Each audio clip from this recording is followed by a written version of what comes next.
what is the most prevalent, like biggest issue? And I know we talk about the gut a lot. Is that it? I see really where they're struggling the most is with the gut microbiome. Yeah. Like I said, 80% of your immune system resides in your gut. The gut microbiome is also having a direct conversation with the brain through the vagus nerve. And 80% of the messaging goes back and forth throughout the day. So if you're in a high sympathetic state, which most high performers are, that thing is going to be running constantly all day, and it's going to get burnout. And what happens is it's going to put you in this drive where you might have some bacterial overgrowth going on, where you're not able to digest or absorb your foods. Welcome to Limitless Minds, the podcast where curiosity meets greatness. Each week, co-hosts DJ Eitzen and Harry Wilson sit down with some of the most exceptional individuals across sports, business, and beyond. From world-class athletes and peak performance coaches to visionary CEOs, entrepreneurs, and influential authors, they dive deep into the stories and strategies that drive extraordinary success. If you're ready to discover what it takes to be truly limitless and push beyond your own limits, you're in the right place. What's up, everybody? Our guest today is Maggie Awad, a board-certified nurse practitioner and the founder of Elevate Performance Medicine. She specializes in functional sports medicine, working with elite athletes across the NBA, NFL, and professional sports to optimize performance, recovery, and longevity. Maggie's approach goes well beyond traditional sports medicine. She uses cutting-edge biomarkers, nutrition, and recovery strategies to help high performers unlock their full potential. Today, we're diving into what separates the good from the great and the science behind elite performance and how mindset plays a critical role in sustaining success. And also how the gut impacts the brain, or maybe it's the other way around, how the brain may impact the gut. This should be fun. Maggie, we're really excited to have you on and just grateful for you to spend some time. And we got a chance to kind of meet each other through a mutual friend, somebody we actually had on the podcast, Manuel. And I think we also have some other paths that cross behind the scenes, but excited to have you on. Thank you for coming. Thank you for having me. I'm excited for this conversation we're going to have today. Yeah. Awesome. Yeah. So before we get dive into the nitty gritty, for those that don't know your name yet, where are you at? Where are you from? Tell us about the family. What's going on? The family. Okay. All right. We're going to go there. Yes. So, I was born and raised in Dallas. My family are Palestinian. So I'm sure a lot of people know what Palestine is right now. I'm a second generation immigrant, meaning my dad had to, come here, and he was blessed for, to work hard and make some really good opportunities for himself, and really carried my way through actually being the firstborn, luckily, of 7 kids. So my mom, traditionally it is normal to come in to get married at a really young age. And both my mom and dad had got married and had me. And, fast forward, it just being the firstborn of 7 kids really put me as a role of a caretaker. So I think there's just no mistake that this really does come naturally to me, first going into nursing school and then later on getting my NP nurse practitioner degree. But I'm here in Dallas, born and raised where not too far from where the old Dallas Cowboys Stadium was. And so I love Dallas because it really is so enriched with so much sports. And you've got hockey, you've got baseball, you've got soccer, you've got basketball, which, I don't want to go there right now. We've got a lot of but yeah, it just so blessed that we really do have a thriving city that has a lot of opportunity here for sport. Yeah. Dallas is great, man. Dallas is like a lot of buzz, and even down the road in Austin is kind of growing and massively. And so we were just down in the Austin area not too long ago with one of the company that we work with. So love Dallas. I love it. And well, listen. So you mentioned, and I mentioned at the top, your background as a nurse practitioner, right? But now you're in functional sports medicine. I want the audience to kind of understand, what is functional sports medicine? And then B, how did you navigate, from nurse practitioner to functional sports medicine? Kind of the who, what, when, where, why. How did that go? Yeah. I think it's really important also, a part of this conversation that, really is important to acknowledge is that my mom was really sick at a young Mhm, age. At the age mhm, of 32, she was diagnosed of colon cancer. She was, for some reason, she was losing a lot of weight. She was really sick. She was throwing up. At the time, my dad was planning on taking all of us overseas, and he really wanted to instill the Palestinian culture within us. And that summer, she wasn't able to go. She's like, you know what? And she never complains. I mean, she was a warrior, 7 kids. My dad was working Monday through Saturday. He never heard a peep from her. And when she said, "Hey, I'm just not feeling well," he knew something was wrong. yeah, And Mhm. then fast forward a few days after that, when my dad picked us after school crying, which he never did, I knew that wasn't normal either, right? right, yeah, So unfortunately, it had metastasized to her liver, and she, it was really bad, and she didn't make it. She passed away at the age of 33, and wow, Mm. so I think that's where it really just the whole curiosity. My dad was, very silent about her illness and her disease. And it took me a lot of digging up to do in the beginning because I think he was trying to fix it. And, she had family overseas and he was really minimizing her illness and stuff like that. And it just got to the point where, hey, she was, about to, move on with God. So, there was no hiding there. And then, I decided to, become a nurse and then worked in the medical field for 16 years. And the area that I worked in was mostly surgical. So I saw everything in sports medicine. I saw women that had mastectomies, everything, hip replacements, all you can think about. And I knew something within me was just there was just something more out there.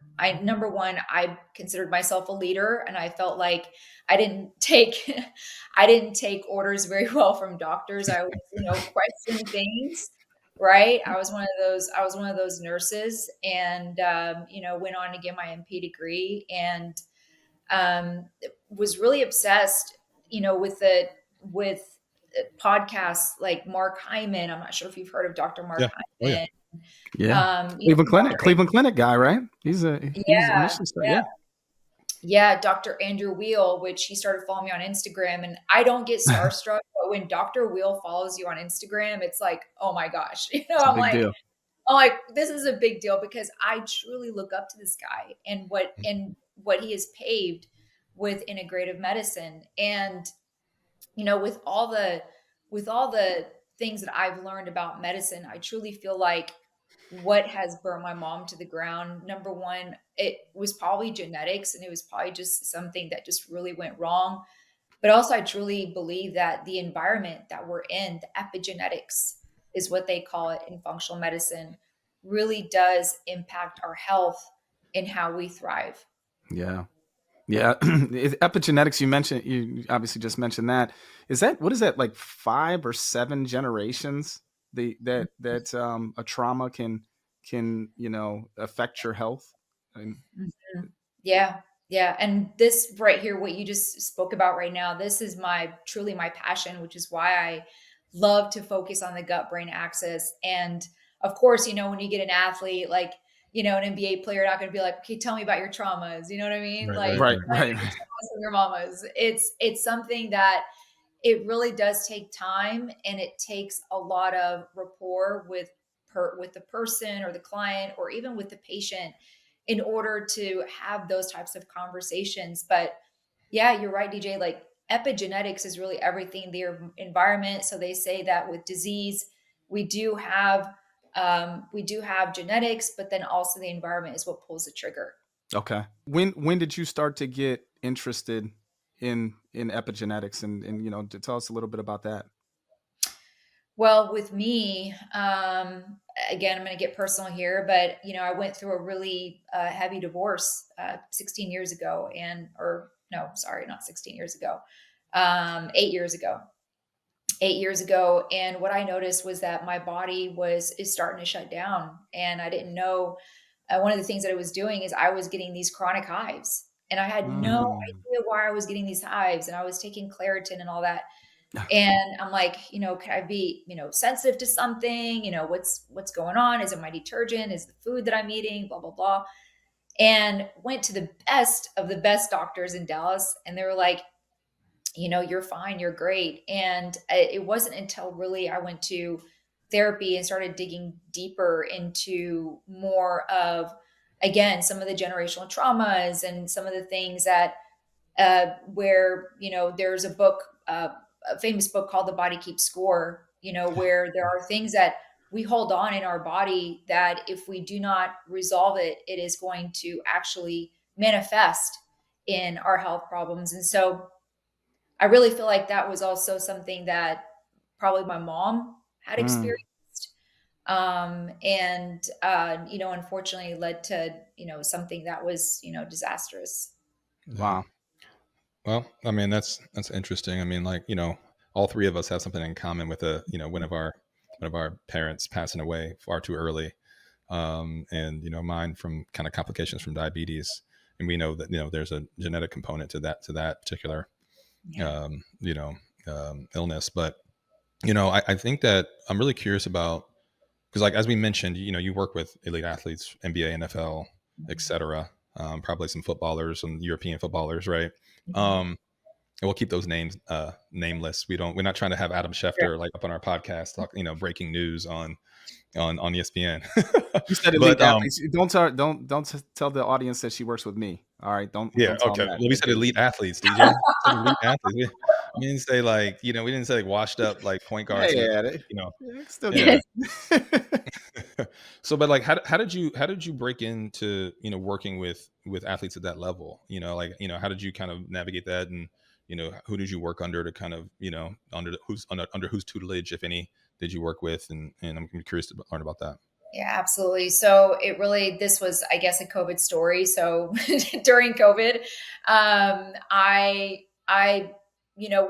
was looking at jobs in the clinic, and my background is family medicine. So this is the cool thing is I do have an idea of, medical pathology and, disease processes. I understand that. I get that because I was really, taught down our throat. Like, this is the disease process. This is what you give them, and this is what you send them with, right? And I've always been, I've always been intrigued with sports. I've always been a basketball fan, and I had crossed paths with a mentor of mine, Dr. Arasipaya, who really pioneered, and he's the one that coined functional sports medicine. And Oh, him and I have a similar background. So, I did family medicine. He's an emergency medicine doctor.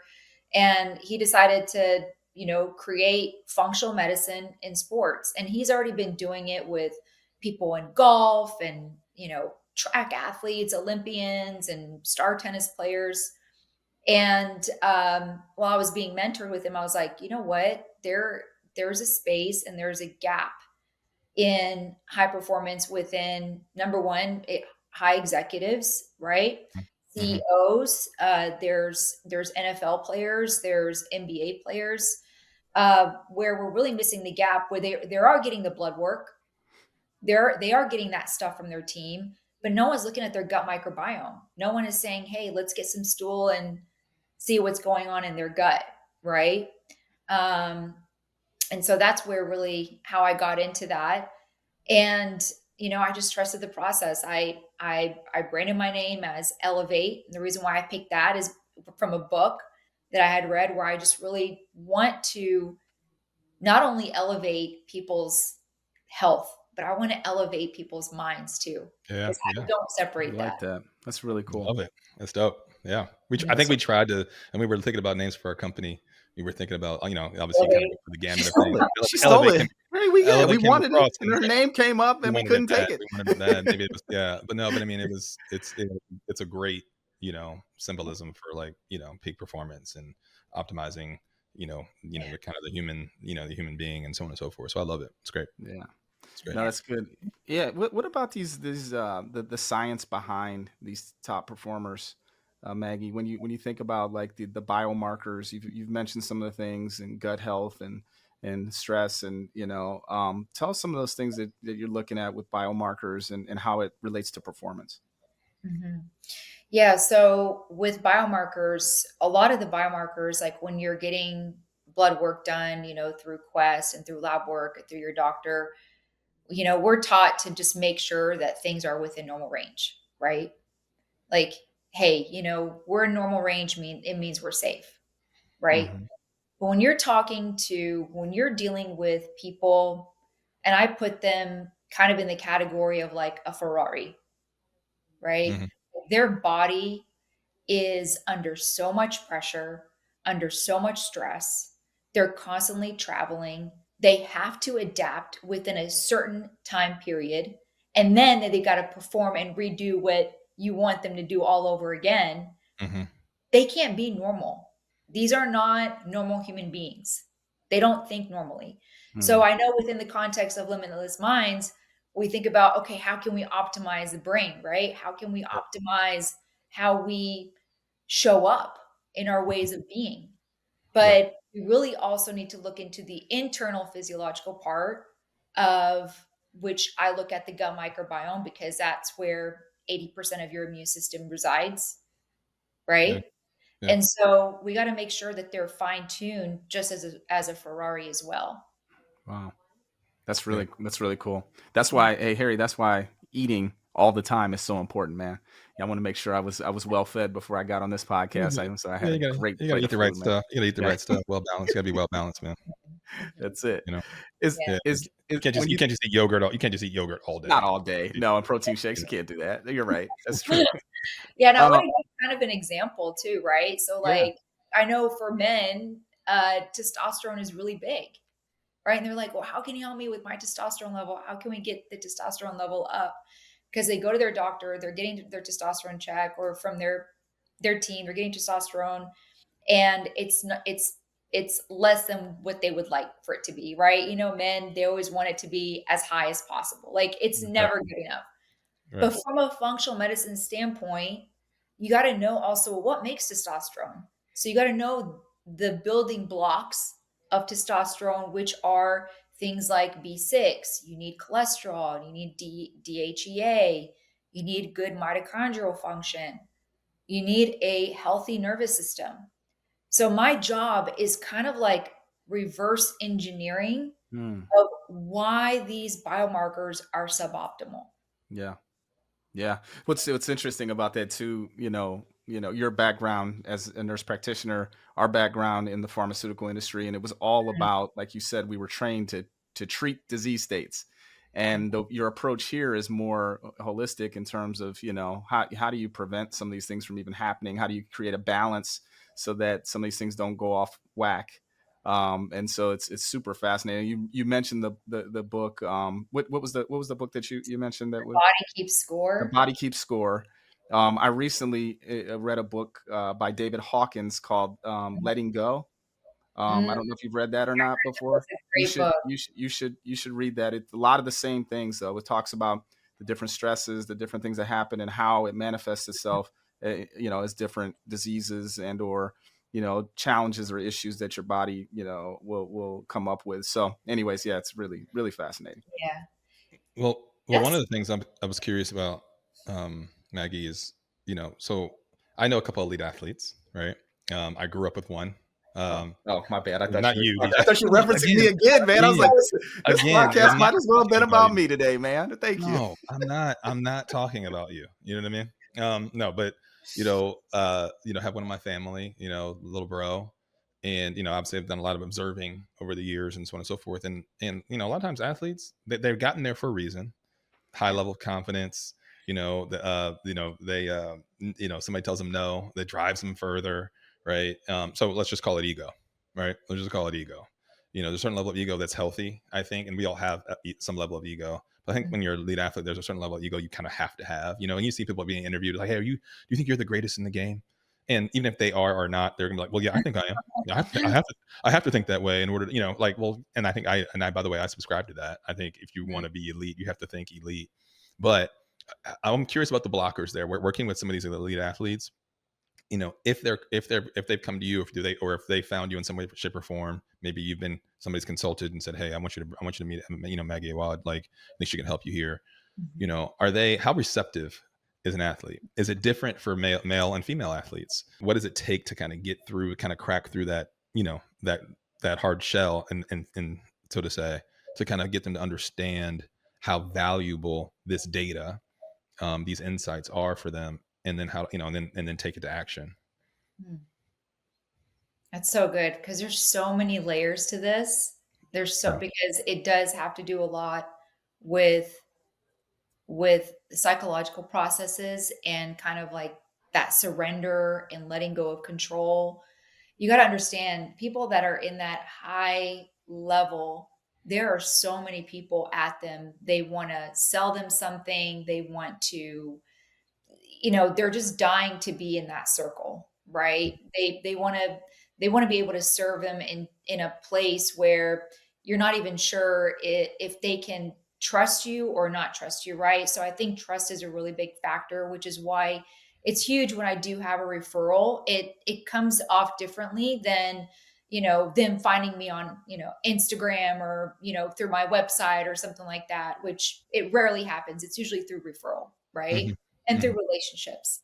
But to answer your question about how receptive they are, it really depends on if they're optimizing, if they want to optimize and really squeeze an extra 1% in their game, or if they're coming from a place of pain. If they're coming from a place of pain where they're not getting enough playing time, or, the media is talking about them, or, there's a lot of different shifts within their life, they're a little bit more receptive, because what has happened is that they have utilized every single resource, whether it's from a PT or from a nutritionist or from, different doctors or the world's best ACL doctor or whatever. And then they come to me. I'm usually the last person on the block. And I actually love being the last person on the block, because then there's a different form of surrender versus optimizing. There's a little bit more of like, well, I want to get this testing done. I'm going to get this data, but I kind of want to control what I want to do. And I want to pick and choose what I want to do when I want to do it. Yeah. Right. Yeah. And then even when someone isn't quote unquote, not really pain, meaning physical pain, but more of like not getting what they want, whether it's being in a particular team or particular salary, or, not really performing in how they want to perform. Months after that, you can kind of see, well, they're starting to have some changes happen. They're really thriving. They're doing well. But then now they're only putting 40% in versus 100% in the beginning. And I'm very honest with those conversations, which I know for me, like, quote, as a normal person, I don't wake up every single day. I would consider myself an all-in. I would not be an entrepreneur or do what I do if I wasn't a crazy person, like in a nice way. Is what I'm saying. Yeah. I feel you on that. I have Yeah. I have a high performing mindset, right? Yeah. Because then there's a lot of doubt and there's a lot of negative self-talk that I personally deal with too. Yeah. Right. Yeah. So I'll tell myself, okay, Maggie, if you've got 40% today, then do the 40%. Okay. And that's what Yeah. I'm like, hey, if you have 60%, just do 60%. Yeah. Doesn't have to be 100%. Right. You can't give more than you have. But if you have 90% and you give me 40%, then we're in the gap and we've got a problem. Right. Yeah. No, that's great. So I mean, like, do you work, like, how much, like, what percentage of the athletes you work with are male versus female, you would say? I would say 90%. Okay. 90%. Are And male. coaches too. Coaches. Yeah. I've gotten the space of coaches too, which I'm very grateful for, because, coaches, they go through it too. They travel, they're training these people. They've got a lot, they're in high performing spaces. And then there's also execs that are in leadership, and really the execs and and players, their labs truly mirror each other. Mm-hmm. It's no different. Now, I would say maybe with execs, there might be a little bit more blood sugar dysregulation, and maybe some, issues with weight where they deal with later on in their life, where they're like, I was active and later on, now I have this company and I'm dealing with, burnout and fatigue. But truly, I do see them mirror each other a lot.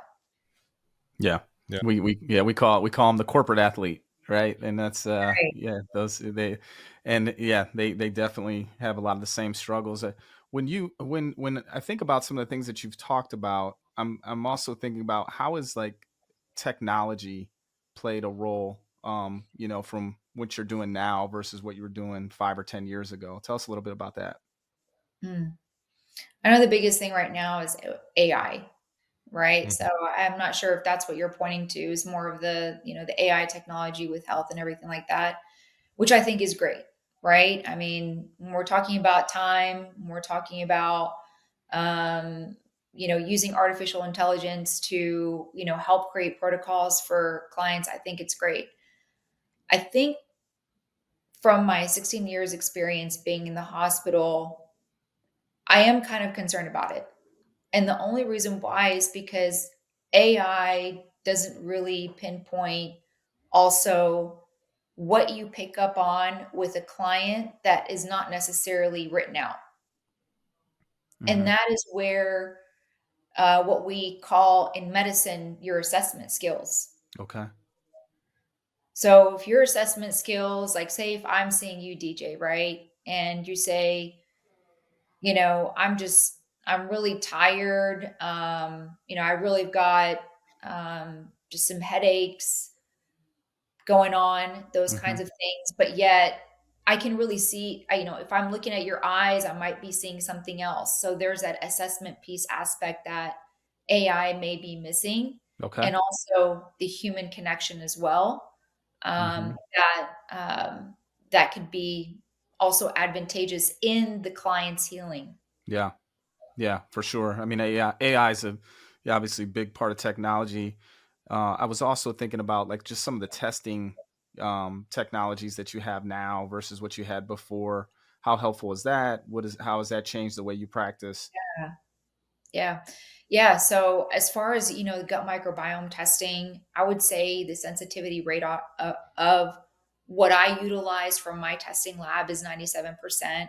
Okay. There are some gut microbiome testing kits out there, and I don't want to mention any names, but I'm sure y'all know there are so many things out there that you can order for $150, $200, and get your gut tested and all that kind of thing. But I think for the listeners, you also have to be mindful about the sensitivity of the actual test itself. Okay. And so with the gut microbiome testing, there's a 97% through that.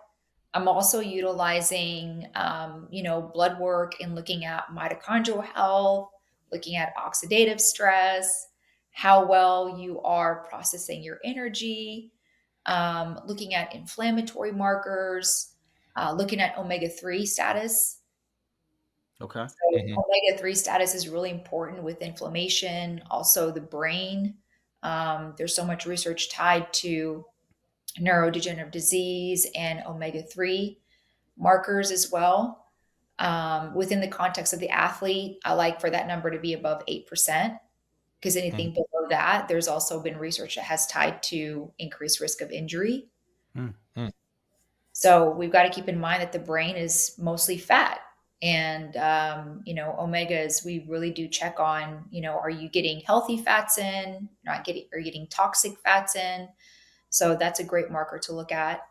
And then I'm also looking at hormonal markers. So there's a test called the Dutch test that will also look at a map of testosterone levels, how well you're processing estrogen.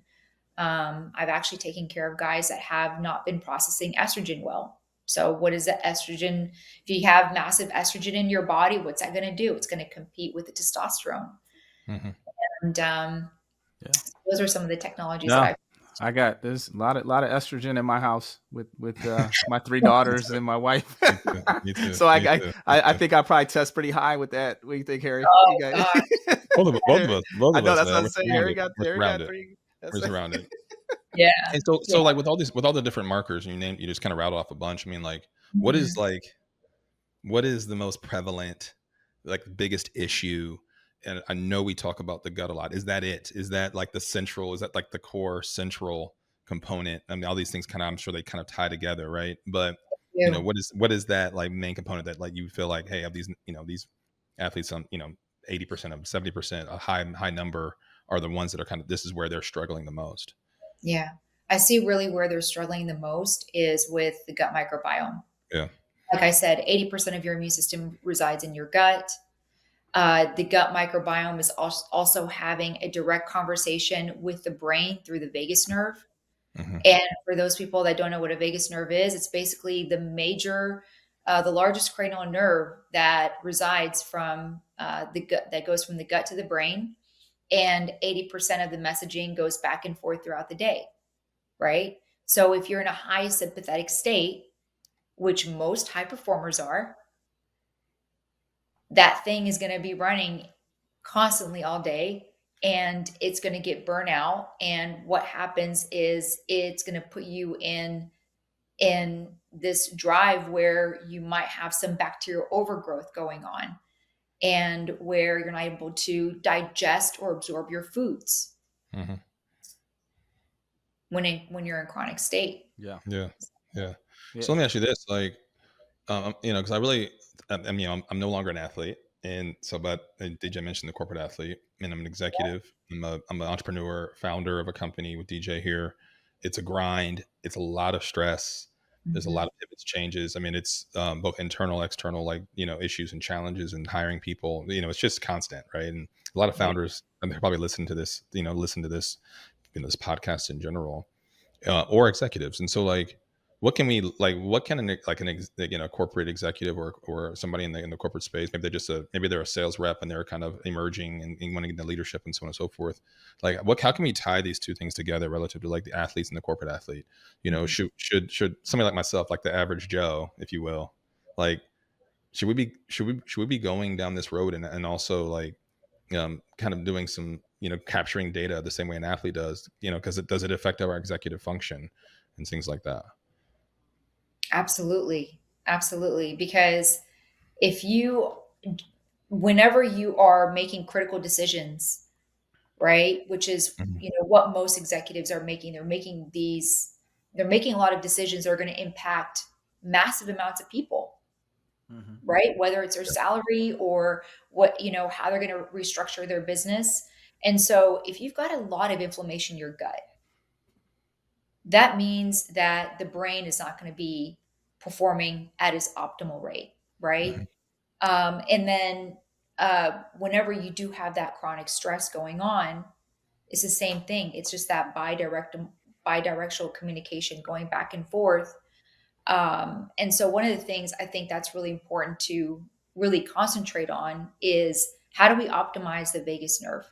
What are some of the things that we can do to have a better nervous system so that way we are better to digest and absorb our nutrients? And one of the things that is so simple, really, Harry, that doesn't need any testing whatsoever is to chew your food. Mm. And I can see it on a lab work when these executives or leaders, they're just on the go and they're just eating their food, go, go, go. There's a marker, a digestive marker that is abnormal. And I'm like, hey, are you really eating your food? Or are you Or just swallow. Right. just swallowing your food? Right? Yeah. So something as simple as that, to sit down and to really chew your food. That way it is number one, you're going to be eating it in a, rest. And the only way our food gets absorbed is when you're in a rest and digest state.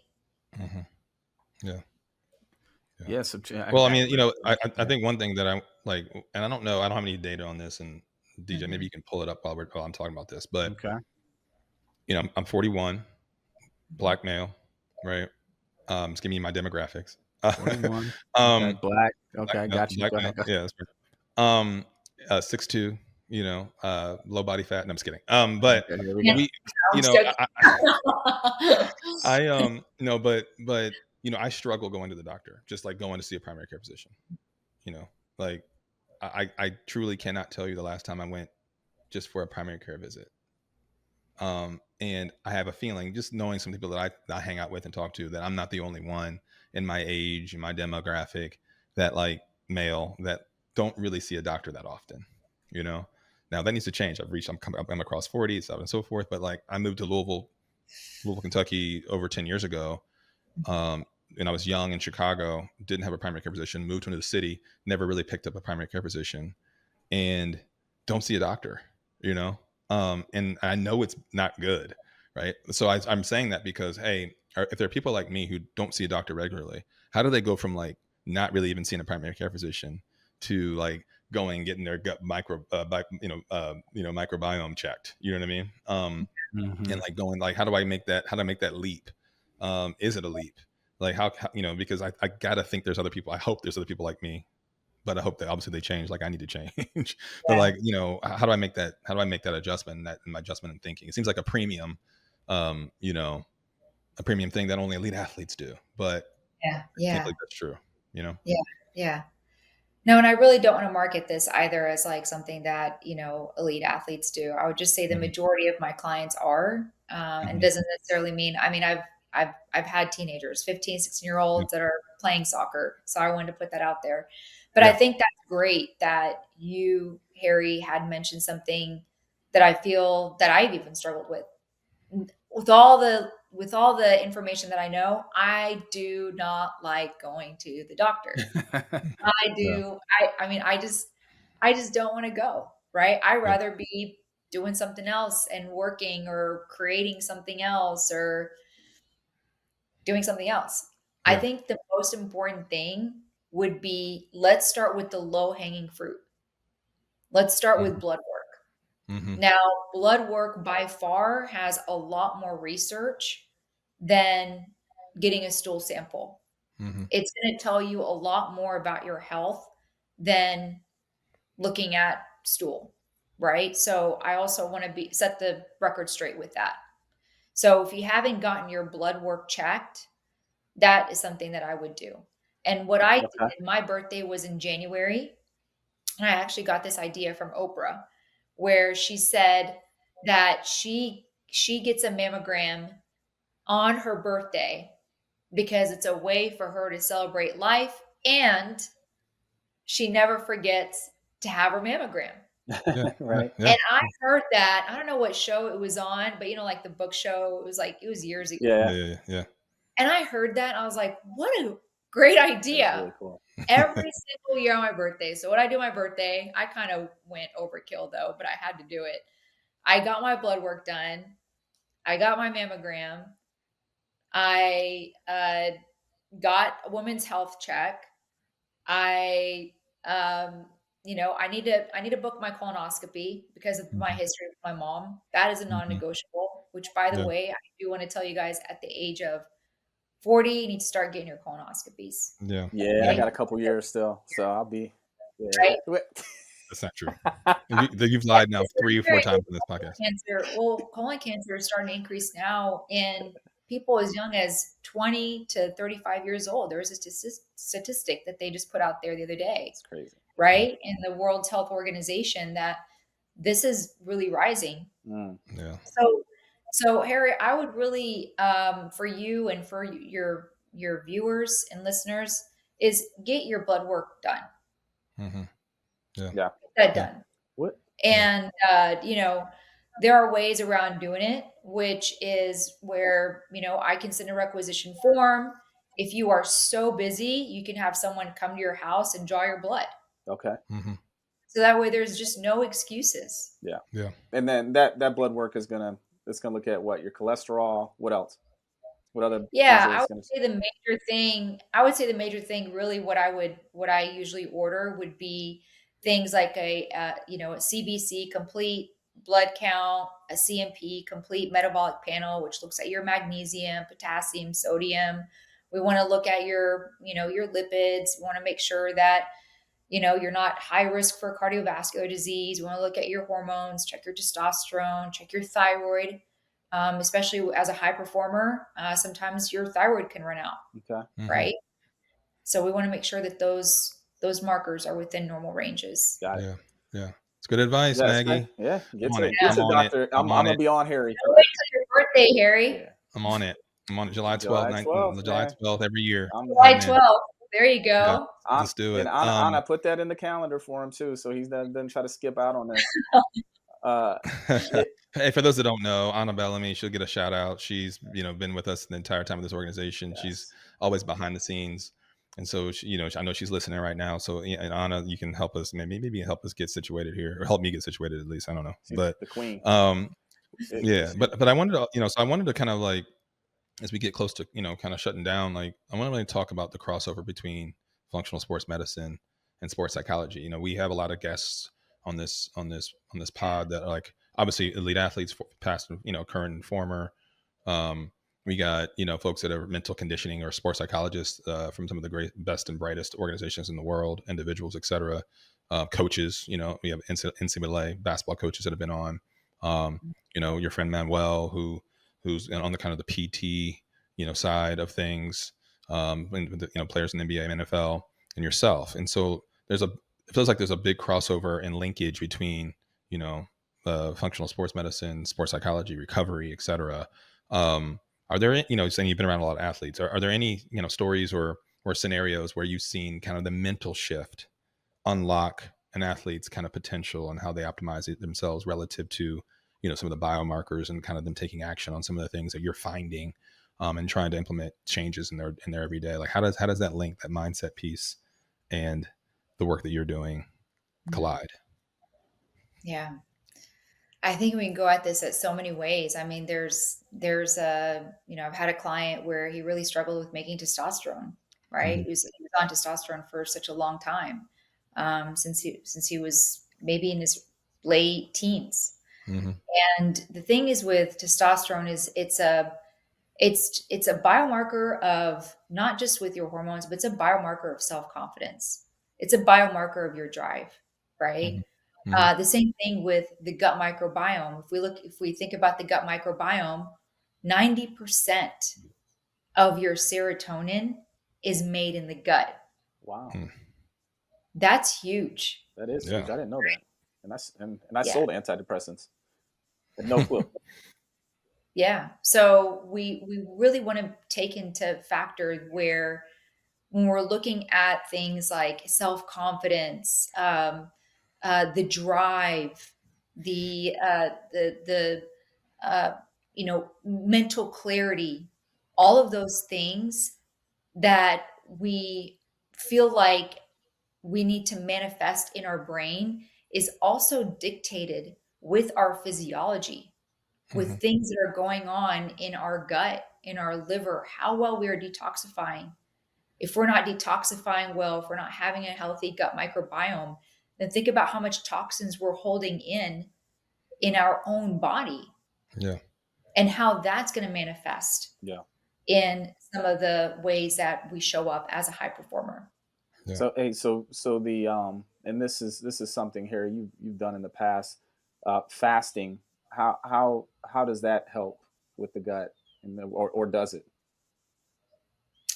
So fasting, I don't want to butcher this. I am not a fasting expert. I can tell you that. I did have an opportunity to meet Dr. Walter Longo. So for your listeners, please Google or follow Dr. Walter Longo. He is absolutely incredible. He can tell you more about fasting. His research mostly is based with centenarians and people that are in Italy. It's blue zone. I would say that I would say the population that I deal with, you really have to be careful with fasting because some people that are in sport also deal with some eating disorders, and we don't really talk about this as much. Where it's like, hey, I've got to be a certain weight, and I'm going to skip this breakfast, and we don't call eating disorders, but in the sport, in the environment of sports medicine, they call it relative energy deficiency syndrome. They call it REDS, right? And, we start having lower testosterone levels, or we start really struggling physiologically. So I want to also, point out there that, with the fasting, we've got to be careful about knowing the history of the person, knowing that they don't have a functional eating disorder. And the reason why I do with functional eating disorder is because it's not clinical where they're so skinny, but it's in the way of just how they show up in their relationship with food that's not very healthy. Got it. I think fasting could be utilized as a tool. I think it's great. Maybe, doing where you could do an 18-6, eating for 6 hours, fasting for 18 hours. But I think the number one thing for the viewers and listeners is to minimize snacking. Having a meal, waiting 3 hours, and then eating another meal. Because what happens is when you're snacking, the gut is constantly working. And when the gut is constantly working, it can't flush itself out.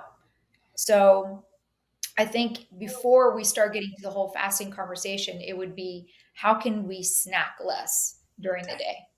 Snack less, DJ. Snack Sorry. less. That's, I mean, listen, I mean, the podcast, Yeah, we're done. We're done with this. Well, here's the thing. So DJ is the proponent, and he looks about 10 years younger than he is. So I got to give him credit, but he he's known for just always snacking like at weird times where you're like, hey man, we're about to have dinner in like an hour. Why are you eating at 4? All those things. But we give him a hard time. But I think that but you did mention the other thing about DJ, he likes to nap. Right. He is the king of naps. Love naps. But this is something I think I subscribe to, jokes aside, because sleep's so critical. Right. I know there's a lot of athletes that don't sleep that well, because, life is lifing, right? They might have kids, family, travel, stress, they're watching ESPN and, Stephen A. Smith's talking about them, whatever it might be. Okay. Right. And so like, how impactful is sleep on our gut health, or is it? I'm sure it is. Very impactful. I mean, sleep is number one. I would say sleep. It's really the dishwasher for your body. So think of a dishwasher. Whenever you're putting dirty dishes in there, that's what sleep is doing to your body. It's cleaning out this system in your brain called the lymphatic system, for you to be able to think clearer the next day. It's also, there's a time between 11 a.m. or from 11 p.m. to 1 a.m. where the liver is also detoxifying while you're asleep. That doesn't happen when you're awake, because when you're awake, cortisol is elevated. When you're asleep, melatonin is elevated. And melatonin, what we also need to understand about that hormone is it's an anti-inflammatory hormone. So if you're awake, that means you're constantly making cortisol, and your body needs to be able to rest and digest. So this is also an opportunity for your gut microbiome to be able to digest the nutrients, digest the food. It's an opportunity where we're making growth hormone, right? To make testosterone, for us to have healthy hormones. So there's sleep. There could be a whole big TED talk on sleep. That's great. Yeah. Well, then, if we're talking about naps, Harry, I got one more question then. Hot water with lemon. What's that doing for somebody that would drink that? Yeah. Tell me a little bit about that. I love it. I am a hot water with lemon person. It's great. Lemon is just this fruit that it's a detoxifier, right? And I think what I do is, I don't know if you do this, DJ, do you put a little bit of like Himalayan salt or mineral salt? I don't. You don't. Don't act, about to say, you act like you do. do. Do not do I would do Himalayan salt. Yeah, I would think that is the perfect conversation. So then you have the vitamin C, okay, and then you have the Himalayan salt. Why Himalayan? Why Himalayan salt? Well, you don't want to use like table, salt. The Himalayan, it's got more dense minerals in there. Got it. Than a regular salt does. Yeah, Yeah. come on, DJ. My bad, I mean, man. Yeah. everybody knows about Himalayans. Go Everybody ahead, knows go that about ahead from Himalayan the salt. You know what I Himalaya. mean? You I know, just think of Martin but Lawrence. you know, so like, He's like, now I so gotta like, go buy some expensive salt. Right? well, like when I go work out in the mornings, like I usually kind of sprinkle in a couple pinches of Himalayan salt in my water. Oh, Okay, okay. Harry. Just for like electrolytes and stuff, right? Ah, But what I don't do that DJ does is DJ drinks hot water and lemon at every meal. And what's great is when you go out to dinner with DJ, you know what he's going to order across the board. That's the first thing. But you know he's going to order hot water and lemon, and it gets really fun to watch. The waiter, the wait staff, like because they always treat this differently. Some people get it and they're like, yes, absolutely, hot water, lemon. But how oftentimes there's they're saying, hey, you might want anything to drink, and they're like, hey, I'll just have a water. And DJ will order the ice water and then he'll order the hot water with it. And they're always very confused. In some cases, they're belligerent around it. It's great. It's just great to you never watch know like what you're what's going gonna to happen. get, So right? It's always you never know what you're going to get. I'm It's the really same fun. way, DJ. It's okay. okay. Thank you. Yeah. So I have a selfish question. And I mentioned this to you offline. But Yeah. I've had vitiligo for most of my life since I was like 7 years old, and it's evolved in so many ways. Meaning that I've either lost significant amount of melanin over my lifetime, and then also I've had a significant level of repigmentation over this period of time as well, which has been great. I still have some significant vitiligo, particularly in my feet and hands and various other areas, but I did all the things growing up, went to all the doctors, all the specialists, all the derms across the nation, Cincinnati, Ohio, etc., which has a great children's hospital, and nothing worked, right? And then obviously a lot of stress as a teenager, certainly a lot of anxiety around it, a lot of confidence issues as an athlete playing football and baseball, a lot of physical kind of stress as well, particularly in football. And I'd see more and more depigmentation. And then when I grew more confident in myself, really stopped worrying about like finding the next cure or whatever. And all of a sudden, I was seeing significant repigmentation, right? So my face, Maggie, like in college was like mostly white, right? Mostly depigmented. And then it just started filling in. It seemed like it was happening overnight. And what was so weird about it is I never understood why, right? Today there's more and more solutions out there. We actually work with a pharma company that has a really great product around this area, but I've always had this sense that what I put in my body was impacting a piece of the pie of what was impacting this autoimmune disease that I have, which is vitiligo. And so do you have any take on that, or any thoughts or hypotheses, as the scientist that you are, that would validate what I think, or anything, not just vitiligo, but any kind of autoimmune deficiencies, etc. Yeah. So I think the word, when I think of autoimmune, so auto meaning self, right? Mhm. That's what it means in Latin, right? Yeah. Auto is self, and then your immune system means it's attacking itself. And I did do some research about vitiligo, and there are things that with anything that I look at with a client is it all comes down to looking at what are the triggers. So I think it's looking at there are some things that we can do to treat it, Mhm. which is still being researched. Mhm. But I think it all goes down to what can we look at that can be triggering the autoimmune that's eating the melanocytes, or Yeah. triggering the cells of the melanin, Mhm. right? Mhm. In my mind, I'm thinking, as much as I want it to be a gut microbiome issue, it's really looking at oxidative stress. When we talk Mhm. about oxidative stress, we're talking about mitochondrial dysfunction. So what is it in the mitochondria that we're missing? And I know what's interesting with your condition is that the treatment is also using different types of light Mhm. Yeah. to treat it. So I'm not sure if that was something that you've utilized before. Oh yeah. Yeah. Yeah.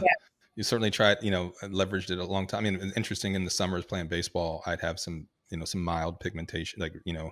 repigmentation, but then it would always kind of revert back.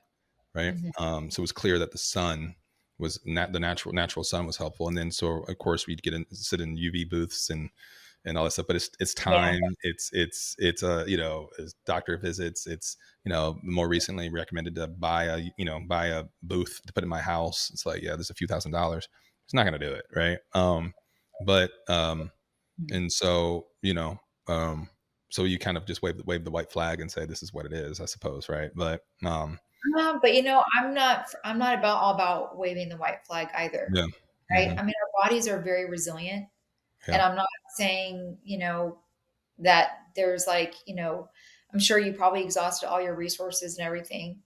But I would just be really curious about what are those triggers. And there are some things that I don't, there might be a gut pathogen that you might be dealing with that may be the cause of this.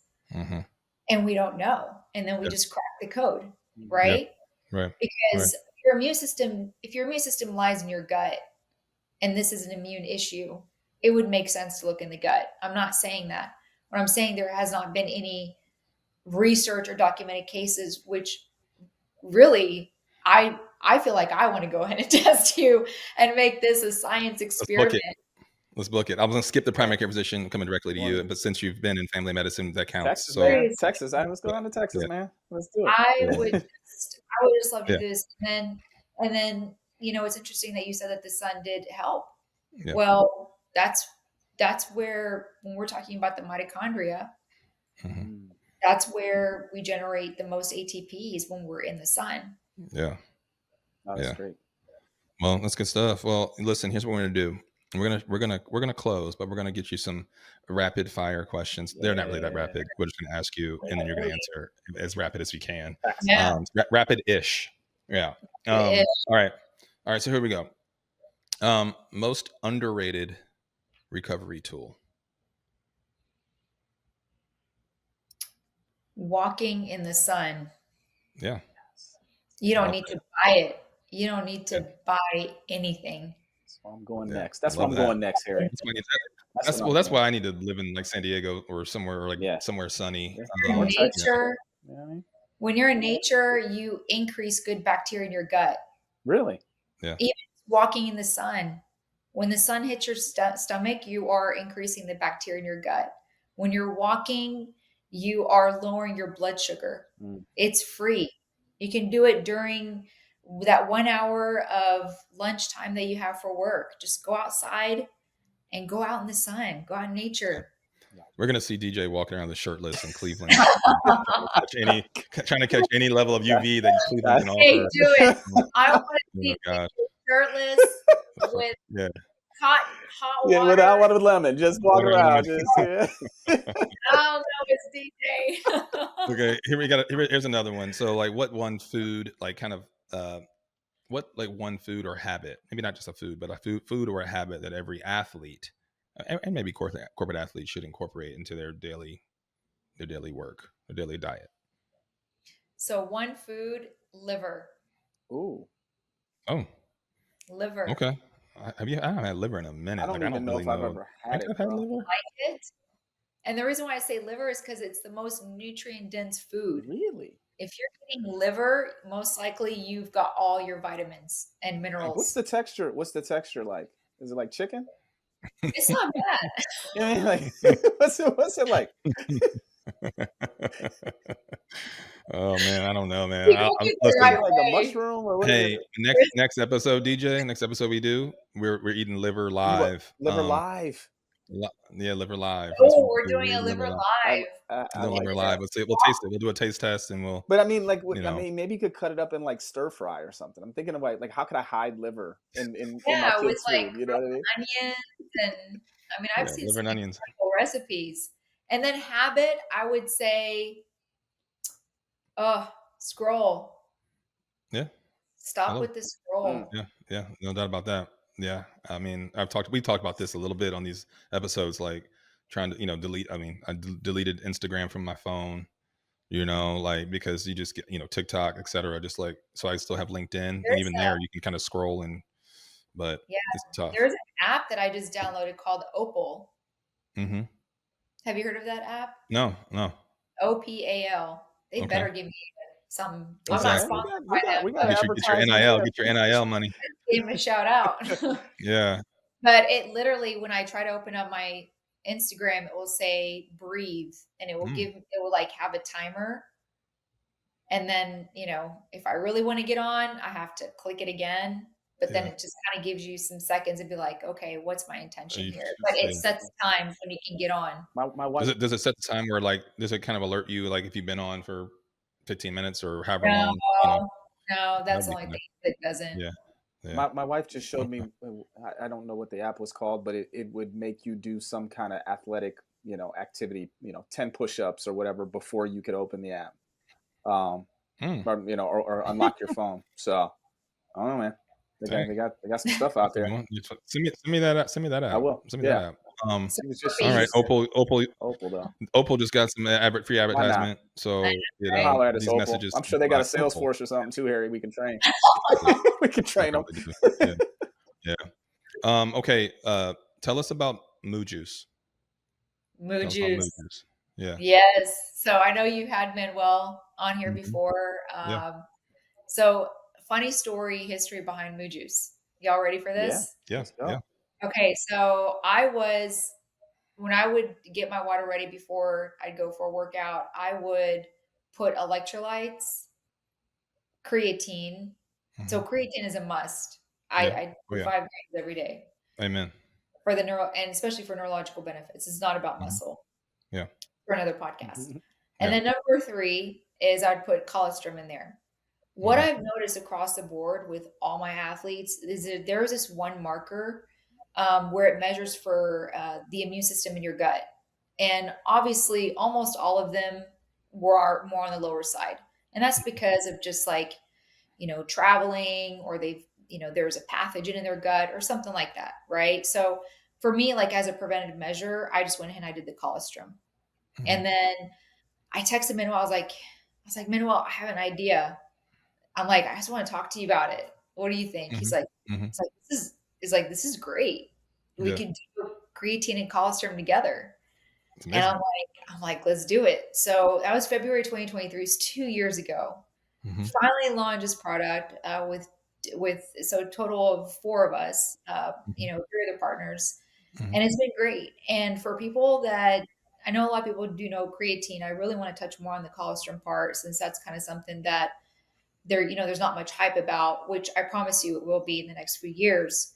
Mhm. Which It's the baby. Is for that the those that baby stuff? The baby cup? Yeah. kids get Okay. it, I was going to say that the mom, before the milk comes out, the first 2 days, she excretes Yeah, I colostrum. remember hearing that. Okay. And it's literally called liquid gold. The reason why it's called liquid gold is it has properties in there called immunoglobulins that are specifically made for the baby's immune system. Because when the baby comes into the world, their immune system, I mean, it's sterile. They don't have an immune system built yet. Okay. So this is a way for them to protect them from the outside world. So the way colostrum works in our body, which obviously we've extracted it from grass-fed bovine cows, is it seals up the gut junctions. So it prevents leaky gut. It improves your immune system because your immune system resides in your gut. Mhm. And it's just such a great way to support the gut in so many ways, along with the creatine. And we're incredibly excited about it. That's really Sweet. cool. So it's on the market. It's on the market. It's commercialized. So like people can go out and get Moo Juice right now. For sure. You can get Moo Juice. It's on Amazon. You can visit the website, usemoojuice.com. So, Really cool. in the beginning, I wasn't a fan of the name, but Manuel said it. And I'm like, now it's just really grown on me. It's So great. I love it. That's great. Well, I'm excited. So another endorsement. Yeah, we got Moo 2, Juice. man. We're blowing up though. So Yeah. people know Yeah. where to get their Yeah. where to get their Moo Yeah. Juice now. All right. Well, Maggie, this has been really fun and educational. I mean, like I mentioned to you kind of offline before we got a chance to get on the episode. We're just kind of on a constant quest for knowledge and just curious guys like trying to just learn about every kind of facet of peak performance and optimizing our mindset, optimizing our kind of our physical fitness, because we all believe and subscribe to the fact that these two things are aligned and aligned, really heavily. So I think this is really cool, and we'll have to have you on again. Where can find listeners find you or follow you? It sounds like you're on socials. Are you on Instagram and others? Where can they find you? Yeah, I would say I am heavily on Instagram. But if they want to, contact me directly, they can go on maggieawad.com, which is my website. And, there's a box in there where you can, fill out some questions if you want to inquire more about working together. I'm also on Instagram, so I have a couple pictures of my kids on there too, along with my work on my Yeah. profile. So Yeah. there's that. I'll share that with y'all. And I'm also on LinkedIn too, which is a really cool thing. Is I got to really connect with a lot of people around the world doing some really cool things, in Italy and Europe and Middle East. So just wherever you are around the world, looking forward to connecting. That's awesome. Love it. Thanks so much. Well, for folks listening, Maggie Awad, she's amazing. Go follow her. Check out Mood Juice. That's it. It's gonna be the next big thing. And and as we like to say, you don't have to be sick to get better.